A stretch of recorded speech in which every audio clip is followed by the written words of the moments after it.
Gold, trusted gold buyers. మీరు తాకట్టు పెట్టిన బంగారాన్ని విడిపించి ఈ రోజు ఉన్న మార్కెట్ ధరకు కొనబడను.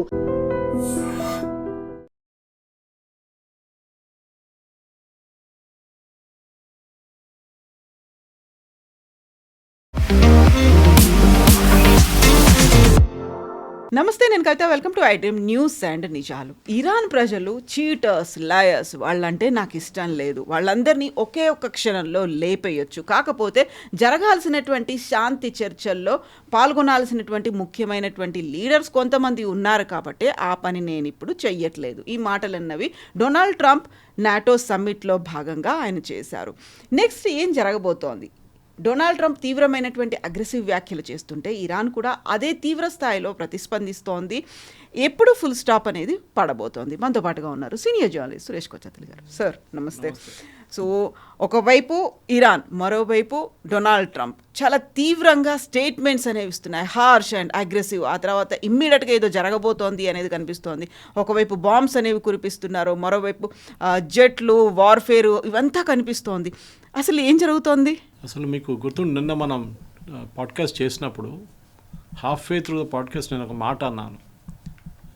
ట్రంప్ ఈ సమ్మిట్ నుంచి బయటకు వచ్చిన తర్వాత, నేటో సమ్మిట్ తర్వాత ఏదో ఒక పెద్ద జరగబోతుంది అన్నాను. బాంబులు మళ్ళీ పడతాయి అన్నాను. అదే జరిగింది.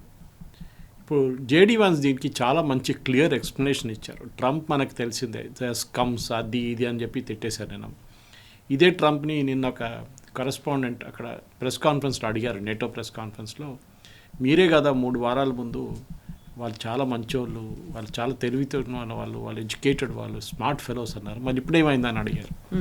3 వారాల్లో మారిపోయారా వాళ్ళు కంప్లీట్గా అని అడిగారు. దానికి ఆయన జవాబు లేదు. ట్రంప్ ఇదే. ట్రంప్కి బేసిక్ ప్రాబ్లం ఏంటంటే ఇప్పుడు జేడీ వ్యాన్స్ లాగా ఎక్స్ప్లెయిన్ చేయలేకపోతున్నాడు. జేడీ వ్యాన్స్ ఎక్స్ప్లెయిన్ చేశారు. ఏంటి? ఈ ఒప్పందంలో ఒక అగ్రిమెంట్ ఉండే 14 పాయింట్లో. ఒకటి, Iran will keep the strait of Hormuz open. Iran strait of హార్మూజ్ని ఓపెన్గా పెడతారు. దాని మీనింగ్ ఏంటంటే ఇరాన్ కంట్రోల్ చేస్తారా? లేదు కదా ఎక్కడ.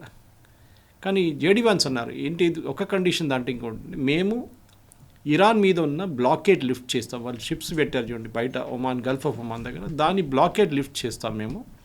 కండిషన్ ఏంటి? ఇరాన్ షిప్ల మీద, మిగతా షిప్ల మీద దాడి చేయకూడదు. ఇది మా నడిమిట్లో ఒక అన్రిటన్ అగ్రిమెంట్ ఉండే. కానీ ఇరాన్ ఏం చేస్తున్నారు? అదే షిప్ల మీద మళ్ళీ దాడి చేస్తున్నారు. రోజుకి ఒక షిప్ మీద, ఒకటి ఖతార్ వాళ్ళ షిప్, ఒకటి సౌదీ వాళ్ళది, ఒకటి బ్రిటిష్ వాళ్ళది. ఇది జరుగుతుంది. సో దీనికి జరుగుతున్నప్పుడు రెగ్యులర్గా ఏం జరుగుతుంది? ఫస్ట్ ఇరాన్ ఒక షిప్ మీద దాడి చేస్తారు.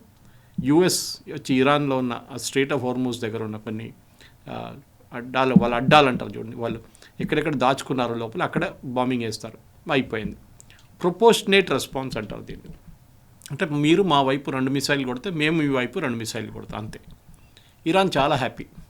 వాళ్ళకి తెలుసు వీళ్ళు రాబోతుందని చెప్పి అంతా ఖాళీ చేసి వెళ్ళిపోతారు అక్కడి నుంచి. కానీ ఇప్పుడు జరిగింది ఏంటంటే, ఈ 3వ షిప్ మీద అటాక్ జరిగిన తర్వాత ప్రెసిడెంట్ ట్రంప్కి తెలిసిపోయింది ఈ గేమ్ మారిపోయిందని. ఇప్పుడు డిస్ప్రపోర్షనేట్ రెస్పాన్స్ చెప్తున్నారు. 80 సైట్ల మీద దాడి చేశారు నిన్న. 80 సైట్స్ మీద. ఫస్ట్ దట్ ఈస్ నిన్న రాత్రి కాదు, మొన్న రాత్రి. నిన్నటిది కౌంట్ ఇంకా రాలేదు ఎన్ని అయినాయి అని చెప్పేసి. కానీ చాలా నిన్న బండర్ అబ్బాస్ మీద నిన్న దాడి చేశారు. బందర్ అబ్బాస్ అంటే వాళ్ళు అన్నిటికంటే పెద్ద పోర్ట్ ఇరాన్ది, అండ్ చాలా crucial port, import and export రెండింటికి.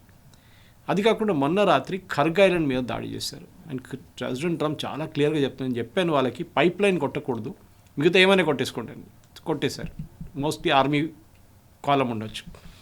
ఇప్పుడు ఏం చేయబోతున్నారని మీరు అడిగిన ప్రశ్న. ప్రెసిడెంట్ ట్రంప్కి ఇప్పుడు చాలా క్లియర్గా తెలిసిపోయింది ఈ చర్చలంతా ఇట్స్ యూజ్లెస్ టైం అని చెప్పారు కూడా. Waste of time. ఇప్పుడే తెలిసిందా మీకు వేస్ట్ ఆఫ్ టైం అని? ఈ పాకిస్తాన్ ముందు నుంచే వీళ్ళని ఒట్టిగా, లిటరలీ నేను ఎన్నోసారి ట్వీట్ కూడా చేస్తాను, they made a fool of Trump. Okay, అంత బాగా నడుస్తున్నప్పుడు Azeem Munir is a great friend అన్నాడు. ఇప్పుడు చూడండి అజీమ్ మునీర్ని ఎట్లా తిడతారు. యూ వేస్టెడ్ మై టైం అంటే. వీళ్ళంతే. మనం ముందు కూడా చెప్పాము ఏంటి చర్చలు. ఫస్ట్ ఆఫ్ ఆల్ ఇరాన్ ఏ ఒప్పందానికి రారు. Let us be very clear about it. JCPOA చేయడానికి వాళ్ళు 2 సంవత్సరాలు తీసుకున్నారు. ఏది ఒక్క పాయింట్, ఈ 14 పాయింట్లో ఒక్క పాయింట్ని వాళ్ళు చర్చించడానికి 2 సంవత్సరాలు తీసుకున్నారు అగ్రిమెంట్కి రావడానికి. ఈ 14 పాయింట్ చేయాలంటే ఎన్ని సంవత్సరాలు చేయాలి మళ్ళీ మీరు? సో దీంట్లోనే మెయిన్ పాయింట్స్ ఒకటి ఏంటంటే, ఇజ్రాయెల్ లెబనాన్లో దాడులు చేయకూడదు. దాని మీద ఇరాన్ అప్పుడప్పుడు మళ్ళీ రిమైండ్ చేస్తుంటే వైలేషన్ ఆఫ్ సీజ్ ఫైర్ అని. అది ఎందుకు వచ్చింది? పాకిస్తాన్ ఎందుకు తీసుకొచ్చారు ఆ స్టేట్మెంట్ని? యుఎస్ ఎందుకు అంగీకరించారు? అప్పుడే నెటన్యాహు చెప్పారు, ఎక్కడో ఉన్న జాగ్రఫీ, ఇజ్రాయెల్ అక్కడ ఉంది, లెబనాన్ అక్కడ ఉంది, ఇరాన్ ఇటువైపు ఉంది, మీకు దానికి సంబంధం ఏంటి? కాదు, లెబనాన్లో ఉన్న మా రెసిస్టెన్స్ ఫైటర్స్ మీద అంటే మీ terrorist. They are not resistance fighter, they are terrorist. Hezbollah 40 సంవత్సరాలు మేము వాళ్ళతో పోరాటం చేస్తున్నాం. Just like Hamas in Gaza, just like Houthis in Yemen. వీళ్ళందరూ మొన్న ఈ సెరమనీ జరిగినప్పుడు వీళ్ళందరూ వచ్చారు. హెజ్బుల్లా వాళ్ళు వచ్చారు, హూతీ వాళ్ళు వచ్చారు, and of course Hamas leaders కూడా వచ్చారు. హమాస్ లీడర్స్ ఖత్తర్ నుంచి వచ్చారు, వాళ్ళందరూ అక్కడ కూర్చుంటారు. ఈవెన్ హూతీ లీడర్స్ కూడా అక్కడ ఖత్తర్లో ఉన్నారు చాలామంది. ఇప్పుడు ప్రెసిడెంట్ ట్రంప్కి చాలా క్లియర్గా తెలిసిపోయింది, this is all a sheer waste of time. అని అదే అడిగారు, ఖత్తర్ నెగోషియేట్ చేస్తున్నారు on behalf of we'll. Negotiate చేస్తున్నప్పుడు మీరేంటి ఖత్తర్ మీద దాడి చేస్తారా? ఖత్తర్ వాళ్ళకి ఎల్ఎన్జీ షిప్ మీద దాడి చేశారు. అండ్ ఖత్తర్ కూడా పిచ్చి పట్టేసింది, వాళ్ళు కూడా అన్నారు దిస్ ఇస్ రిడిక్యులస్, మా మీద ఇది చేస్తున్నారంటే, మేము కావాలని చెప్పి మా రిస్క్ పెట్టి మేము వచ్చి నెగోషియేట్ చేస్తుంటే మా మీద దాడి చేస్తున్నారని చెప్పి. కవిత గారు ఇప్పుడు బహుశా మీకు చెప్పుంటాను మొన్ననే, ఇరాన్లో 3 గ్రూప్స్ ఉన్నాయి ఇప్పుడు. చెప్పాను చూడండి, ఆర్మీ ఒకటి, ఐఆర్జీసీ ఒకటి, పొలిటీషియన్స్ ఒకటి, ముల్లాస్ ఒకటి.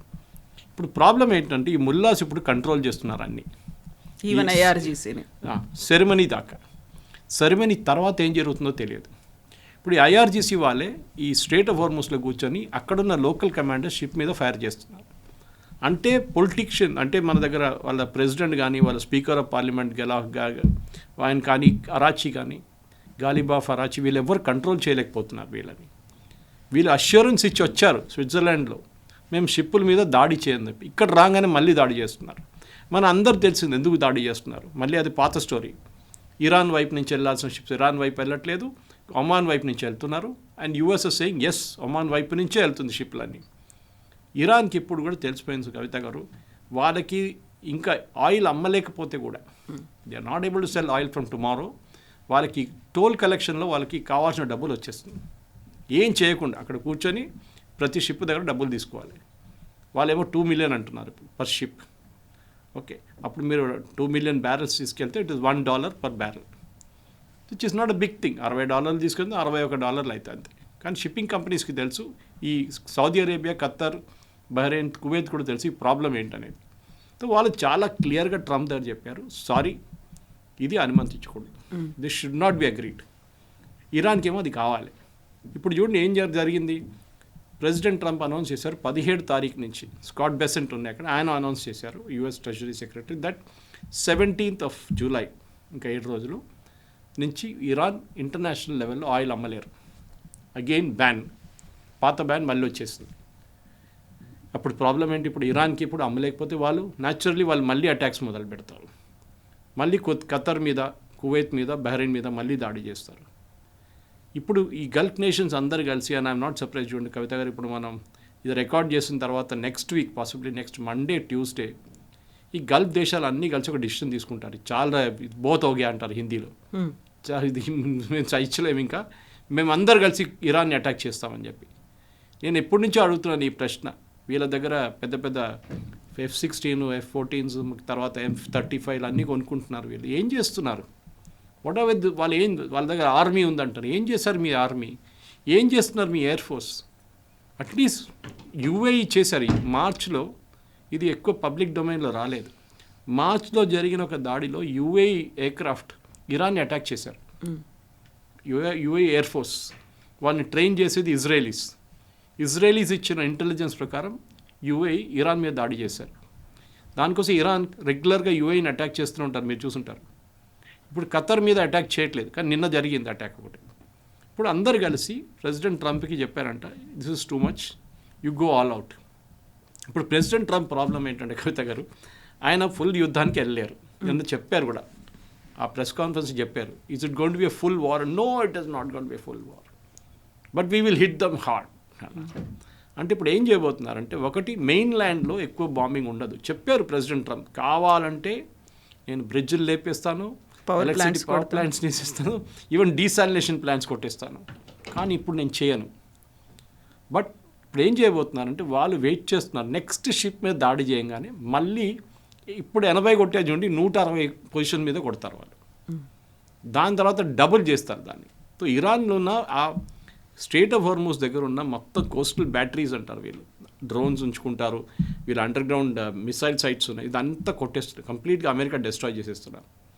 సో బహుశా ఇంకొక వారం లోపల వీరు ఫైరింగ్ ఆపకపోతే Iran it will be finished, దాంట్లో డౌట్ లేదు.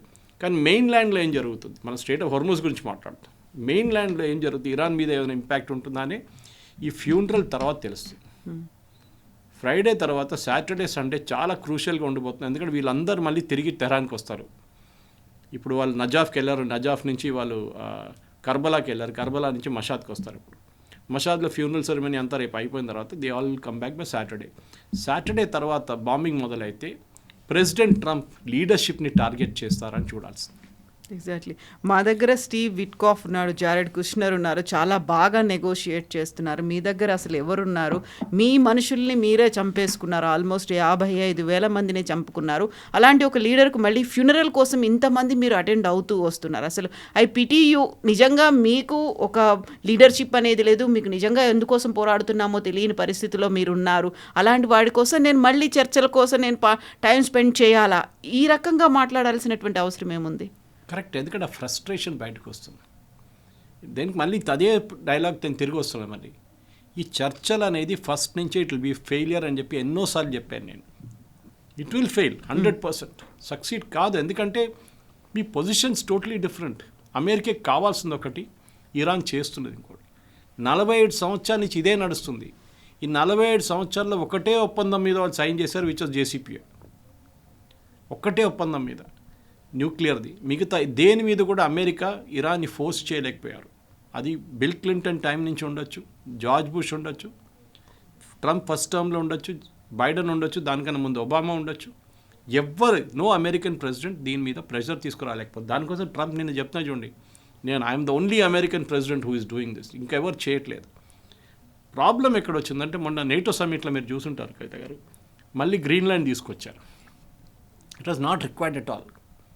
ప్రెసిడెంట్ ట్రంప్ది మెంటల్ స్టేట్ ఏదో ప్రాబ్లం ఉంది ఆయనకి. ఈ ఇష్యూ మొత్తం చాలా completely it is gone out of focus ఉన్నప్పుడు మళ్ళీ గ్రీన్లాండ్ తీసుకొచ్చారు. గ్రీన్లాండ్ డెన్మార్క్ది ఉండకూడదు, మాది ఉండాలి. ఎందుకు? అది అయిపోయింది కదా, ఇష్యూ సెటిల్డ్. మళ్ళీ తీసుకొచ్చారు. ఇప్పుడు ఏమైంది, యూరోపియన్ యూనియన్ రెడీగా ఉన్నారు బ్యాక్ చేయడానికి ట్రంప్ని. యుద్ధంలో మళ్ళీ వెళ్ళాలంటే లేకుంటే సపోర్ట్ చేయడానికి వాళ్ళు రెడీగా ఉన్నారు. వాళ్ళకి తెలిసిపోయింది, మేము ట్రంప్ని సపోర్ట్ చేయకపోతే it will B America versus Iran. Israel ఇప్పుడు రావట్లేదు. ఇజ్రాయెల్ అన్నారు మాకు ఫుల్ ఫ్రీ హ్యాండ్ ఇస్తే మేము వచ్చి కొడతాం, మా ఒక చేయి వెనక కట్టేసి మా దగ్గర ఫైట్ చేయమంటే we will not do it. చాలా క్లియర్ ఇజ్రాయెల్ పొజిషన్. సో వీళ్ళ మైండ్ స్వీపర్స్ తీసుకురావడంలో లేకుంటే వీళ్ళ ఎయిర్క్రాఫ్ట్ని యూజ్ చేయడంలో ఉంటే ఈ యుద్ధం 5 రోజుల్లో ఫినిష్ చేయొచ్చు. ఫ్రాన్స్, జర్మనీ, ఇటలీ, యూకే చాలా మంచి ఎయిర్ ఫోర్స్ ఉంది వాళ్ళ దగ్గర. They can literally steamroll ఇరాన్ని. కానీ మీరు మళ్ళీ ట్రంప్ ఫస్ట్ 28 తర్వాత 40 రోజులు తర్వాత మళ్ళీ సీజ్ ఫైర్ అంటే మళ్ళీ తప్పు. You should never go for a cease fire with Iran. మీరు అదే రోజు ఫినిష్ చేస్తే 40 తర్వాత ఇంకొక 10 రోజులు ఉంటే ఇప్పుడు దాకా ఉన్న రెజీమ్ ఉండకపోతుండే. కానీ ఆ తప్పు చేశారు. Steve Witkoff and Jared Kushner అంటారు, వాళ్ళకి అసలు నెగోషియేషన్ గురించి ఏం తెలియదు కాబట్టి. They are not నెగోషియేటర్స్.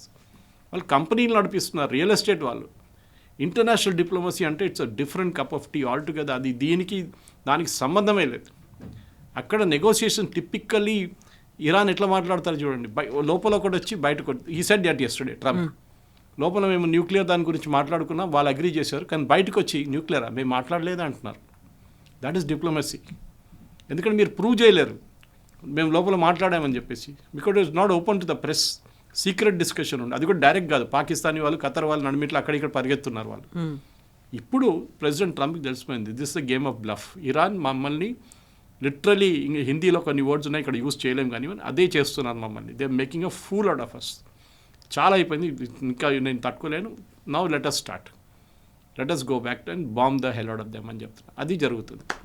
నిన్న కొన్ని గంటల క్రితం మొత్తం ఇస్లామిక్ కంట్రీస్లో కూడా విపరీతమైనటువంటి సైరన్లు మోగాయి. అక్కడ ఏదో జరగబోతోంది అనేది, గతంలో దుబాయ్ ఎయిర్పోర్ట్తో పాటుగా చుట్టూ పరిసర ప్రాంతాల్లో ఎలా అయితే బాంబ్స్ అనేవి కనిపించాయో అలాంటి పరిస్థితులు కనిపిస్తాయి అన్నట్టుగా ఫ్లైట్లను కూడా క్యాన్సిల్ చేసుకున్నారు, లేకుంటే మీరు ప్రయాణాలను కూడా క్యాన్సిల్ చేసుకోండి, వాయిదా వేసుకోండి, ఇలాంటి మెసేజ్లు ఇవన్నీ వచ్చిన తర్వాత ఇప్పటికి కూడా ఒక స్టెబిలిటీ అనేది లేదు. ఎక్కడ ఏం జరుగుతుందో అనేటువంటి ఒక క్రైసిస్ సిచ్యువేషన్ అనేది అయితే ఉంది. సో ఈ 2 days మోస్ట్లీ ఫ్యూ అవర్స్లో ఈ ఫ్యూనరల్ అనేది కంప్లీట్ అయిపోయిన తర్వాత మళ్ళీ అలాంటి పరిస్థితి వస్తుంది అనుకున్నప్పుడు వాట్ ఇజ్రాయెల్ విల్ డూ అనేది వస్తుంది అక్కడ. ఇజ్రాయెల్ ఇప్పుడు ఒక గ్రీన్ సిగ్నల్ కోసం వెయిట్ చేస్తున్నారు అమెరికా వైపు నుంచి. ప్రెసిడెంట్ ట్రంప్ ఇనీషియల్ డేస్లో బెంజమిన్ నెటన్యాహును you are a fool, you don't know what you're doing అని చెప్పి ఇంగ్లీష్లో చాలా తిట్టారు ఆయన. ఇప్పుడు ప్రెసిడెంట్ ట్రంప్ ఇది తెలిసిపోయింది, నెటన్యాహు ఆ రోజు చెప్పింది కరెక్టే, ఈ ఇరాన్ని మీరు నమ్మలేరు, మీరు చెప్పేది అబద్ధాలు, మీరు ఒక మాట మీ ముందు అంటారు, ఇంకో మాట మీ వెనక ఇంకో మాట అంటారు, ఒక ఎస్ అంటారు, మళ్ళీ తర్వాత నో అంటారు. The same policy they have adopted. వాళ్ళకి they are a terror sponsor, మీరు అది ఫస్ట్ అంగీకరించాల్సింది. వీళ్ళు టెర్రరిస్ట్ని స్పాన్సర్ చేస్తారు. మీరు ఆఫ్ఘనిస్తాన్ల గురించి అల్ఖైదా గురించి మాట్లాడుతున్న ముందు అది చెప్తుండే కదా. ఇప్పుడు అఫ్కోర్స్ ఇంకో రెజీమ్ ఉంది, తాలిబాన్ ఉంది అక్కడ. అల్ఖైదా ఉన్నప్పుడు టెర్రర్ స్పాన్సర్ అన్నారు, సిరియాని టెర్రర్ స్పాన్సర్ అన్నారు వెన్ అసద్ ఫ్యామిలీ అక్కడ ఉన్నప్పుడు, హఫీజ్ అల్ అసద్ ఉన్నప్పుడు. ఇప్పుడు ఏం జరిగింది, బషర్ అల్ అసద్ వచ్చాడు దాని తర్వాత, అప్పుడు కూడా టెర్రర్ స్పాన్సర్స్ అన్నారు. సద్దాం హుసేన్ అదే అన్నారు, లిబియాలో గద్దాఫీని అదే అన్నారు. వీళ్ళని ఎందుకు చెప్పట్లేదు? They are terror sponsors, simple, అంతే. ఇది ఈయన చెప్పలేకపోతున్నారు, ఎందుకంటే ఒకటి ట్రంప్కి భయం, ఒకటి మిడ్ టర్మ్ పోల్స్ ఒకటి. కానీ దానికి చాలా క్లియర్గా అని తెలుసు, ఈ స్ట్రేట్ ఆఫ్ హార్మోస్ని ఓపెన్ పెడితేనే మిడ్ టర్మ్ పోల్స్లో ఆయన సక్సీడ్ అవుతారు. 65 దాకా వచ్చిన ఫ్యూల్ నిన్న 72కి వెళ్ళిపోయింది మళ్ళీ. కానీ అంత పెద్ద ఇష్యూ కాదు. అమెరికాలో ఇంకా బంక్లో ప్రైసెస్ తగ్గలేదు, ఇంకా మనలాగానే మన ప్రైసెస్ ఆర్ స్టిల్ హై అక్కడ. కానీ మన ఇక్కడ ప్రెసిడెంట్ ట్రంప్ ప్రాబ్లం ఏంటంటే కవిత గారు, దట్ ఆయన ఒక నిర్ణయం తీసుకోలేకపోతున్నారు. అది మొన్న రాత్రి ఈ షిప్పుల మీద జరిగిన దాడి తర్వాత ఆయన తెలిసిపోయింది. Now the game is over. ఇప్పుడు we'll go all out, disproportionate response. అంటే మీరు షిప్ మీద 2 మిసైల్ కొట్టారు, మేము మీ మీద 80 మిసైల్స్ కొట్టాం. ఇప్పుడు నేను చెప్పినట్లు రేపు మళ్ళీ జరుగుతుంది. ఇప్పుడు చూడండి, లాస్ట్ 24 అవర్స్లో ఇరాన్ ఏం చేయలేదు. ఆబ్వియస్లీ తెహ్రాన్ నుంచి IRGC కమాండర్స్ నుంచి డౌన్ లెవెల్ ఉన్న సీనియర్ లీడర్షిప్ నుంచి కమాండర్ లెవెల్కి ఇన్స్ట్రక్షన్స్ వెళ్ళి ఉంటుంది, don't fire at any ship. ఇప్పుడు కాదు, కొంచెం టైం తీసుకుందాం, కొంచెం టైం కూడా టిల్ ఫ్యూనరల్స్ లేకుంటే తర్వాత లేదు, జరగదు. ఎందుకంటే ప్రాబ్లమ్ ఇస్ డిస్ప్రపోర్షనేట్ రెస్పాన్స్ వస్తుంది. ఇప్పుడు ముందు వీళ్ళు యాంటిసిపేట్ చేస్తారు, మేము 2 కొట్టే వాళ్ళు 2 కొడతారు. అది కాదు. నౌ అమెరికా కూడా తెలిసిపోయింది. అండ్ వాళ్ళు ఏమంటారు, మా దగ్గర ఇంకా 2 షిప్స్ అక్కడ ఉన్నాయి, aircraft carriers. Okay, Abraham Lincoln and George bush అనుకుంటారు, 2 ఉన్నాయి అక్కడ already. And this INS Pakistan వాళ్ళ ట్రిపోలి కూడా ఉంది, వాళ్ళ షిప్ ఉంది అక్కడ, US ట్రిపోలి, అది కూడా ఇట్ ఇస్ దేర్. ఈ కార్గో ఐలాండ్ మీద దాడి చేస్తారని చెప్పి ప్రెసిడెంట్ ట్రంప్ చెప్పారు చూడండి, దానికి పాసిబిలిటీ ట్రిపోలిని వాడుకుంటారు. కానీ అమెరికాకి ఎప్పుడు భయం గ్రౌండ్ ఫోర్సెస్ని అక్కడ దింపడంలో. దాంట్లో బహుశా యూరోపియన్ ఫోర్సెస్ ఒక రోల్ ప్లే చేయవచ్చు. ఎందుకంటే మొన్న అంకారాకి వెళ్ళి ట్రంప్ అయితే నేటోని విపరీతంగా తిట్టారు, మీకు తెలుసుంటుంది. దే ఆర్ నాట్ కోఆపరేటివ్, వాళ్ళు అది చేయలేదు, వాళ్ళు ఇది చేయలేదు, మేము బాంబింగ్ చేసినప్పుడు వచ్చి సహాయం చేయలేదు. ఒక అపాలజీ లాగా ఇప్పుడు ఒకటి మైండ్ స్వీపింగ్ వాళ్ళు చేయబోతున్నారు. ఎస్పెషలీ ఈ 2 మిడిల్లో ఉన్న ఛానల్ చూడండి, పైన ఉన్న channel goes through Iran, Qeshm island నుంచి, బాటమ్ వాళ్ళు ఇది ఒమాన్ వైపు నుంచి వెళ్తుంది. ఇట్లా నడిమిట్లో ఉన్న channel which is where the depth, back షిప్స్కి మ్యాక్సిమం డెప్త్ అక్కడ ఉంది, అక్కడ మైన్స్ వేశారు. ఆ మైన్లు తీయాల్సి వస్తుంది ఇప్పుడు. దానికి ఫ్రెంచ్ వాళ్ళు ఉన్నారు అండ్ పాసిబ్లీ జర్మన్, వీళ్ళిద్దరి దగ్గర టెక్నాలజీ ఉంది, వాళ్ళు వచ్చి చేయవచ్చు. ఈవెన్ UK దగ్గర ఉంది, వాళ్ళు కూడా వచ్చి హెల్ప్ చేయవచ్చు. అది చేస్తే ప్రెసిడెంట్ ట్రంప్కి ఒక రిలీఫ్ వస్తుంది. This is not an American expedition, ఇది ఒక నేటో ఎక్స్పెడిషన్ లాగా మారిపోయిందని చెప్పి. ఎందుకంటే నేటోకి ఒక కండిషన్ ఉంది, ఏదైనా నేటో దేశం మీద ఎవరైనా దాడి చేస్తే మిగతా వాళ్ళు వెళ్ళి హెల్ప్ చేయాలి. అమెరికా మీద దాడి జరిగినప్పుడు, అమెరికన్ షిప్స్ మీద కానీ అమెరికన్ బేసెస్ మీద దాడి చేసినప్పుడు వీళ్ళెందుకు నేటో ఎందుకు ముందుకు రాలేదు? ఇప్పుడు అదే ప్రశ్న అడుగుతున్నారు ట్రంప్, విచ్ ఇస్ కరెక్ట్. మీరేం చేస్తున్నారు చెప్పండి, నేను ఎందుకు మిమ్మల్ని మీ ఫండ్స్ మేము ఎందుకు ఇవ్వాలి, మేము ఎందుకు ఆయుధాలు ఇవ్వాలి మీకు, మేము ఇవ్వం. I will give it directly to Zelensky. నేటోకి నేను ఇవ్వను, ఇప్పటి నుంచి డబ్బులు లేవు, ఏం లేవు, మీరేం కావాలంటే చేసుకోండి. స్పెయిన్తో అసలు సంబంధమే లేదంటున్నారు ఆయన. అప్పుడు I will not have any deal, మొత్తం కట్ ఆఫ్ చేసేస్తాం మేము డిప్లొమాటిక్ అంటున్నాం. సో ప్రెసిడెంట్ ట్రంప్కి ఏంటంటే వీళ్ళు వచ్చి నేటో వచ్చేస్తే ఆయన కొంచెం బ్యాక్ సీట్ తీసుకుంటారు, దెన్ ఇజ్రాయెల్కి పర్మిషన్ ఇచ్చేస్తారు. Now you go all out. ఇజ్రాయెల్ని క్లియర్గా ఇజ్రాయెల్ దగ్గర కెపాసిటీ ఉంది వీళ్ళ లీడర్షిప్ని తీయడానికి. దాంట్లో బహుశా అమెరికా పార్టిసిపేట్ చేయరు. ఎందుకంటే మళ్ళీ అమెరికా దగ్గర వాళ్ళ పార్లమెంట్ వాళ్ళ కాంగ్రెస్కి వెళ్ళి మళ్ళీ అప్రూవల్ తీసుకోవాలి యుద్ధానికి, వార్ పవర్స్ యాక్ట్ కింద. అది తీసుకోలేరు ఇప్పుడు, ఆ పరిస్థితులు లేరు ప్రెసిడెంట్ ట్రంప్. సో ఇజ్రాయెల్ దగ్గర చెప్తారు, you do what you want now, మీరు ఏది కొట్టేసేయండి. సో చర్చల కోసం ఒక టాప్ లీడర్స్ కొంతమంది అరాక్చి లాంటి వాళ్ళు కావాలి, గాలిబాఫ్ వాళ్ళు ఇలాంటి వాళ్ళు ఉండాలి అనేది అమెరికా చెప్తోంది. ఒకసారి కొట్టేస్తాము అంటోంది, ఒకసారి వెయిట్ చేస్తున్నాము ఎందుకంటే శాంతి చర్చలు ఇవన్నీ జరుగుతున్నాయని. బట్ ఇజ్రాయెల్ కనుక కంప్లీట్ పవర్స్ ఇచ్చి మీరు లేపేయండి అంటే ఆల్ ఎలోన్ ఇజ్రాయెల్ చేయగలుగుతుందా? ఇప్పుడు వెయిట్ చేస్తూ ఉన్నారు ఆ లీడర్స్తో, ఏదో జరుగుతుంది ముందుకు వెళ్తామో అక్కడ ఏదో ఫుల్ స్టాప్ కామా ఇలాంటివి వస్తాయి అనుకున్నప్పుడు. ఫిబ్రవరి 28 202 ఎయిర్క్రాఫ్ట్ ఇజ్రాయెల్లో వేరియస్ ఎయిర్పోర్ట్స్ నుంచి టేకాఫ్ చేసింది, ఎయిర్ ఫోర్స్ ఎయిర్పోర్ట్స్ నుంచి, ఇంక్లూడింగ్ బెన్ గురియన్ వాళ్ళ సివిలియన్ ఎయిర్క్రాఫ్ట్ టెల్ అవీవ్లో. 202 ఎయిర్క్రాఫ్ట్ చిన్న అమౌంట్ కాదు.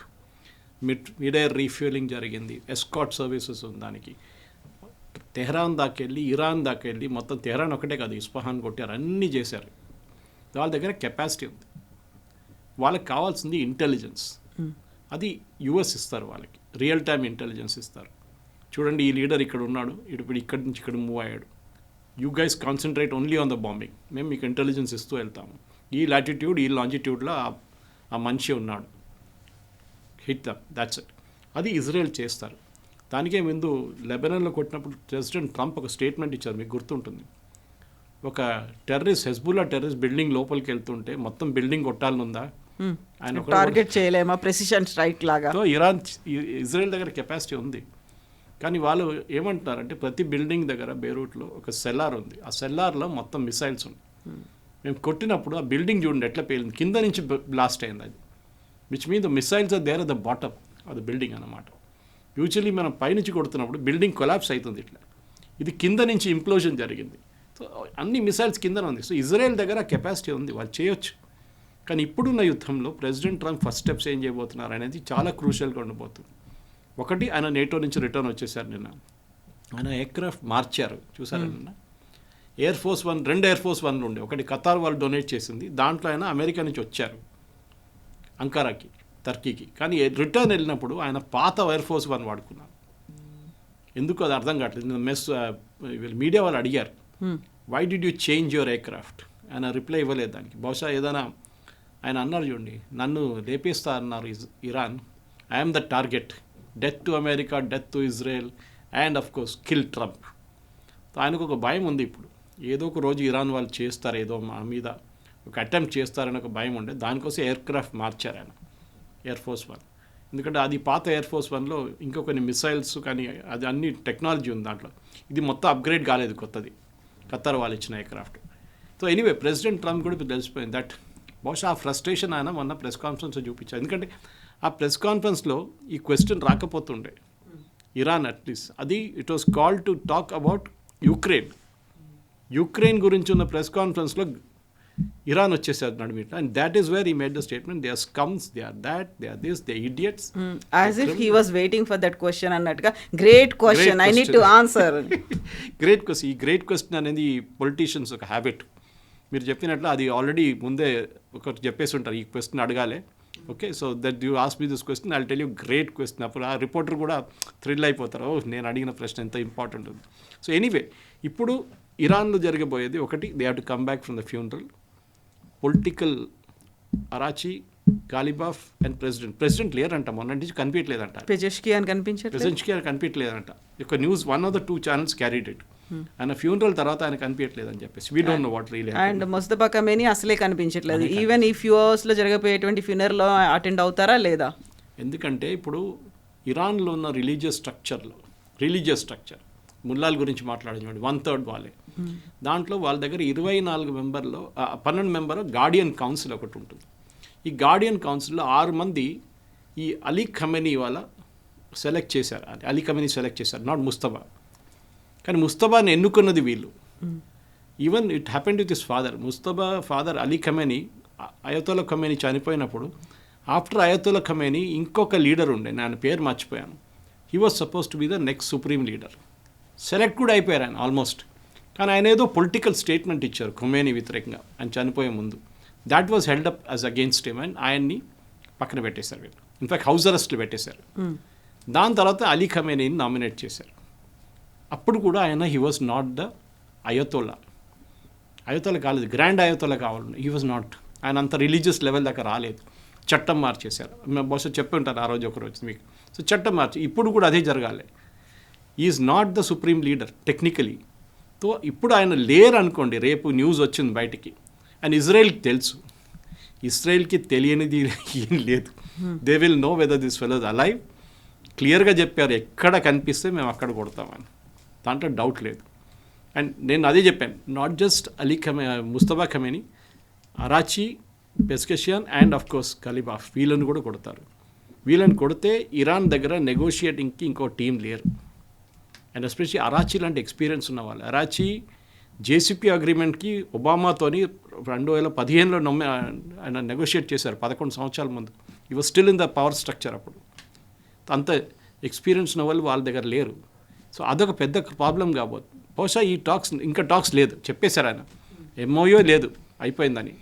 పాకిస్తాన్ రోల్ లేదు, ఖతర్ వాళ్ళ రోల్ లేదు, ఏం లేదు. Now it's all out bombing, అంతే. చూద్దాం. కానీ నాకు డౌట్ వస్తుంది ఏంటంటే, ప్రెసిడెంట్ ట్రంప్ ఈ స్టెప్ దాకా తీసుకుంటారా, లేకుంటే ఇంకా ముందుకెళ్తారా? ముందుకెళ్తే ఆయనకు రెస్ట్రిక్షన్స్ ఉన్నాయి. కానీ అమెరికాలో ప్రెసిడెంట్కి ఒక ఎమర్జెన్సీ పవర్స్ యాక్ట్ అని ఒక యాక్ట్ ఉంది. ఓకే, దాంట్లో ఆయన ఎక్స్ట్రాడినరీ సిచ్యువేషన్స్లో బాంబ్ చేయొచ్చు. అంటే ఆయన ఏమంటారు, అమెరికా మీద వీళ్ళు న్యూక్లియర్ బాంబ్ యూజ్ చేయబోతున్నారు ఇరాన్ అని చెప్పి ఏదో పుకారు లేపుతారు. న్యూక్లియర్ బాంబ్ లేదు, ఏం లేదు. తులసి గబార్డ్ చెప్పింది, ఆమె Pam Bondi also said that they have no nuclear bomb. Especially Tulsi Gabbard వాళ్ళ, she was the intelligence chief. కానీ ఇప్పుడు ఒక పుకార్ అట్లా లేపుతారు, వీళ్ళ దగ్గర న్యూక్లియర్ బాంబ్ ఉంది, సో మేము వాళ్ళని అటాక్ చేయాల్సి వచ్చిందని. That will be first excuse. దాని తర్వాత స్ట్రెయిట్ ఆఫ్ హార్మోస్ని స్టెబిలైజ్ చేయడం ప్రెసిడెంట్ ట్రంప్కి నంబర్ 1 ప్రయారిటీ అది. ఇప్పుడు న్యూక్లియర్ బాంబ్, ఆయన మళ్ళీ పదే న్యూక్లియర్ బాంబ్ చెప్తున్నట్టు, కానీ that is not his priority. ఆయనకి స్ట్రెయిట్ ఆఫ్ హార్మోస్ ఓపెన్ పెట్టాలి, ఫ్యూయల్ ప్రైసెస్ కంట్రోల్లో పెట్టాలి యూఎస్లో, స్టాక్ మార్కెట్ బూమ్ కావాలి. ఈ 3 కండిషన్స్ ఆయనకు ఉందన్నమాట. అది బహుశా ఆయన చేయబోతున్నారు ఇప్పుడు. And that is what next 3 days 4 daysలో చాలా క్రూషియల్గా ఉండిపోతుంది. మళ్ళీ ఈ వీకెండ్ అనేది ఏదో ఒకటి జరగబోతోంది, దానికి సంబంధించినటువంటి సిగ్నల్స్, హింట్స్, స్టేట్మెంట్లు ఇవన్నీ చెప్తున్నాయి. అక్కడున్నటువంటి ప్రజలు, ఇరాన్లో ఉన్నటువంటి ప్రజలు అంతే అగ్రెసివ్గా నిరసనలో ప్రొటెస్టులు చేస్తున్నారు, కానీ అక్కడ ఉన్నటువంటి టాప్ లీడర్స్ మాత్రం మాట్లాడట్లేదు దీని గురించి. ఇరాన్ ప్రజలు అనేది, కవిత గారు, మొన్న ఫ్యూనరల్కి నేను బహుశా చెప్పాను కూడా, 0.5 million వచ్చి ఉంటారు ఫ్యూనరల్కి. ఇది తెహ్రాన్లో జరిగిన funerals 0.5 million. Iran population 90 million. 0.5 million of 90 million is nothing, not even 0.5%. Ayatollah Khomeini ఫ్యూనరల్కి 5 million వచ్చారు, 5 million పీపుల్కే. ఈ అలీ ఖమేనీ అని చెప్పిన మనిషి ఒక రాక్షసుడు. మనం అనుకుంటాం చాలా సాఫ్ట్ మనిషి, కాదు. బహాయ్ కమ్యూనిటీ అని ఒక కమ్యూనిటీ అని చెప్పాను బహుశా నేను మీకు. బహాయ్ కమ్యూనిటీ మన ఇండియాలో ఉన్నారు, చాలామంది పారిపోయి భారతదేశానికి వచ్చారు. వాళ్ళ దాంట్లో ఆల్మోస్ట్ 2000 మంది తెహ్రాన్ జైలు నుంచి గుంజుకొని ఫైరింగ్ స్క్వాడ్ మీద ముందు పెట్టిన మనిషి అలీ ఖమేనీ. అందుకే కదా ట్రంప్ అన్నాడు 55,000 మందిని చంపారు, మీ ప్రజలు చంపారు. జనవరిలో, డిసెంబర్ జనవరిలో help is on the way అని చెప్పినప్పుడు జరిగింది అది. ఆ డెడ్ బాడీ బ్యాగ్స్ కూడా ఇప్పుడు వీడియోస్ తిరుగుతుంది, saying this is what Ali Khamenei did. మీరు ఆయన్ని స్పేర్ చేయకూడదు. అలీ ఖమేనీ ఒక్కరే కాదు, ఐఆర్జీసీ ఇప్పుడు చూడండి, టార్గెటింగ్ విల్ బి ఐఆర్జీసీ. పొలిటీషియన్స్ని ముట్టరు మోస్ట్ ప్రాబ్లీ, అది ఇజ్రాయెల్ చూసుకుంటారు. ఇటువైపు ముల్లాల్ని ముట్టరు. They will hit the IRGC chief చాలా నెలల తర్వాత మొన్న ఫ్యూనరల్లో కనిపించింది. అంతే సంగతి ఆయనది. ఆయన్ని మార్కౌట్ చేసేస్తుంటారు, ఈయన తీసేసేయాలి. ఆయన ఎక్కడ తిరిగినా కానీ ఇప్పుడు వాళ్ళ దగ్గర ఉంటుంది ఇన్ఫర్మేషన్ ఎక్కడికి వెళ్ళారని. ఎవరెవరు ఆ ఫ్యూనరల్కి వచ్చారో లీడర్స్, వీళ్ళందరినీ టార్గెట్ చేస్తారు ఇప్పుడు. I'm talking military leaders. అది డెఫినెట్గా జరుగుతుంది. ఇది దీనికన్నా ముందు జరిగిన యుద్ధానికి ఇప్పుడు జరిగిన యుద్ధానికి డిఫరెన్స్ ఇది, దట్ ఇప్పుడు టార్గెటెడ్ అటాక్స్ జరగబోతుంది. 80 అటాక్స్ జరిగినప్పుడు మనం చూసాం, అప్పటి నుంచి వాళ్ళ దాకా షిప్స్ మీద ఒక్క దాడి కూడా జరగలేదు. ఐదర్ ఆర్డర్స్ వెళ్ళుంటుంది ఆర్ వాళ్ళు భయపడుతున్నారు. నెక్స్ట్ ఏదో షిప్ మీద కొడితే అంతే సంగతి, మాది మొత్తం ఉన్నదంతా లేపేస్తారు అమెరికా వాళ్ళు వచ్చని. అది అమెరికాని మెచ్చుకోవాలి, వాళ్ళ దగ్గర ఎయిర్ పవర్ సుపీరియారిటీ సూపర్ ఉంది వాళ్ళ, దాంట్లో డౌటే లేదు. 80 సైట్లు కాదు, 160 కాదు, 240 కూడా కొట్టచ్చు వాళ్ళు. కానీ గల్ఫ్ దేశాలు, మీరు చెప్పిన ప్రాబ్లం అక్కడ ఉంది. ఖతర్ కానీ, యుఏఈ కానీ, బహ్రెయిన్, కువైత్, ఈ దేశాలు ఓకే, వాళ్ళ రియాక్షన్, ఈవెన్ సౌదీ అరేబియా, వాళ్ళ రియాక్షన్ ఏమి ఉండబోతుంది. వాళ్ళ మీద మళ్ళీ దాడి చేస్తే వాళ్ళేం చేస్తారు? ఎందుకంటే మీరు 10 మిసైల్ బహరీన్ మీద కొట్టారు. యుఎస్ 5th ఫ్లీట్ అక్కడ ఉంది, నేవీ, మిగతా అంతా ఎయిర్ ఫోర్స్ బేసెస్, మిగతా దేశాలన్నీ యుఏఈ అంతా. బహరీన్ దగ్గర నేవీ ఉంది. ఈ 5th ఫ్లీట్ మీద కొట్టినప్పుడు 10 డ్రోన్లు కొట్టిన 10 డ్రోన్లో 8 టార్గెట్కి వెళ్తుంది. అది అమెరికా వాళ్ళు that destroy that in the air. మిగతా 2 సివిలియన్ పాపులేషన్ మీద వెళ్ళి పడుతుంది బహరీన్లో. అక్కడ డ్యామేజ్ జరుగుతుంది, అక్కడే ప్రాబ్లం వస్తుంది. సో అదే అంటున్నారు, మా ప్రజల మీద మీరు కొడుతున్నారు, బాంబు వేస్తున్నారు. ఖత్తర్ కూడా అదే అంటున్నారు, వై ఆర్ యూ బాంబింగ్ మీ, మేమేం తప్పు చేసామని చెప్పి. సో నౌ చాలా అయిపోయింది, ఇప్పుడు టూ మచ్ ఇది అని చెప్పి వీళ్ళు కూడా ఇప్పుడు అమెరికాతో దిగుతారు. Maybe not direct war, but indirectly definitely అమెరికాని సపోర్ట్ చేయబోతున్నారు ఈ గల్ఫ్ దేశాలు. చాలా క్లియర్గా నిన్న కూడా చెప్పారంట, బహుత్ ఓకే, చాలా అయిపోయింది, ఇక finish it off once and for all. Strait of Hormuz should be open, no toll, nothing, ఏం కలెక్ట్ చేయకూడదు.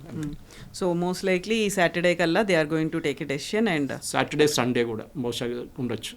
అది yes sir, thank you very much.